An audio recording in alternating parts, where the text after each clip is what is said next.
ঘরো আর রান্নাঘরে তোমাদের সবাইকে স্বাগত। বন্ধুরা, তোমরা কেমন আছো? আশা করি খুব ভালো আছো। আমিও খুব ভালো আছি। আজকে চানার একটা রেসিপি তোমাদের আমি দেখাবো।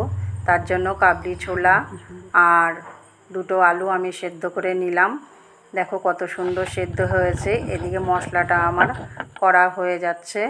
দেখো এদিকে পেঁয়াজ, রসুন, আদা আর কাঁচা লঙ্কা আমি কুচিয়ে নিয়েছি। আমার ফোড়নে দেয়া হয়ে গেছে জিরে আর তেজপাতা। পেঁয়াজটা ভালো করে ভেজে নিয়ে আমি দিয়ে দিলাম রসুন আর কাঁচা লঙ্কা। দেখো এইগুলো ভাজা হয়ে যাওয়ার পরে আমি দিয়ে দিলাম লবণ, স্বাদ মতো হলুদ আর লঙ্কার গুঁড়ো। ভালো করে নাড়াচাড়া দিয়ে নিচ্ছি।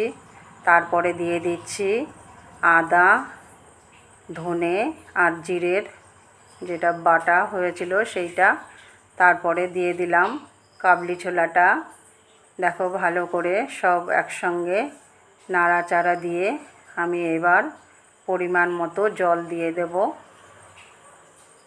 দেখো জল দেওয়া হয়ে গেছে। এবার আমি আলুগুলোকে ছেড়ে দিচ্ছি আর স্বাদ মতো চিনিটা দিয়ে দিলাম। তোমরা যে যেমন খাও মিষ্টি সেইভাবে দেবে। আমরা একটু মিষ্টি কম খাই, একটু ঝালঝালি ভালো লাগে। দেখো আমার রেসিপিটা প্রায় হয়ে গেছে। আমি এবার ঘি আর গরম মশলা দিয়ে নাড়াচাড়া দিয়ে আমি এই চানাটাকে এবার নামিয়ে নেওয়ার সময় হয়ে গেছে, নামিয়ে নেব। দেখো ভালো করে নাড়াচাড়া দিয়ে আমি নামিয়ে নিলাম।